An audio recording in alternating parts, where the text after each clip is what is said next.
বুধবার মাথাভাঙ্গায় auto চালকেরা auto বন্ধ রাখে। একই সঙ্গে এদিন মহকুমা শাসকের দপ্তরের সামনে বিক্ষোভ কর্মসূচি পালন করে অটো চালকেরা। অটো চলাচল বন্ধ থাকায় মহকুমার বিভিন্ন রুটে ভোগান্তিতে পড়েন সাধারণ মানুষ। অটো চালকদের দাবি, ই রিক্সা চলাচল নিয়ে বারবার আপত্তি জানালেও পরিবহন দপ্তর কোনো পদক্ষেপ নিচ্ছে না। একই সঙ্গে অটো চালকদের নানা অজুহাতে মোটা টাকা জরিমানা করা হচ্ছে। এই সমস্ত দাবি নিয়েই এদিন অটো চালানো বন্ধ রেখে শহরে মিছিল করে মহকুমা শাসকের দপ্তরের সামনে বিক্ষোভ দেখিয়েছেন চালকেরা। রিক্সা যেটা আছে সাদা টোটো,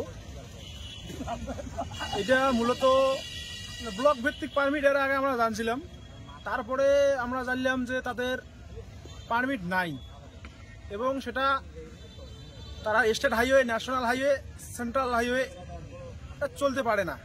তারপরে ওরা মাথাভাঙা থেকে সিধেই যাচ্ছে, সিধেই থেকে মাথাভাঙা আসতেছে, বিভিন্ন রুটে চলছে।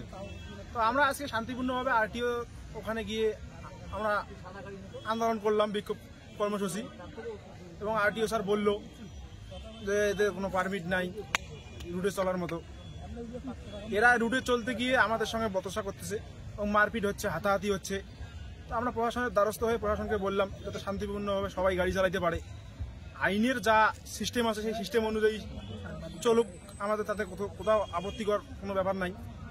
আমরা চাই যাদের যেটা রুট আছে তারা সেই রুটে চলুক। এই ডেপুটেশন দিলাম। কি নাম? আরিফ প্রামাণিক।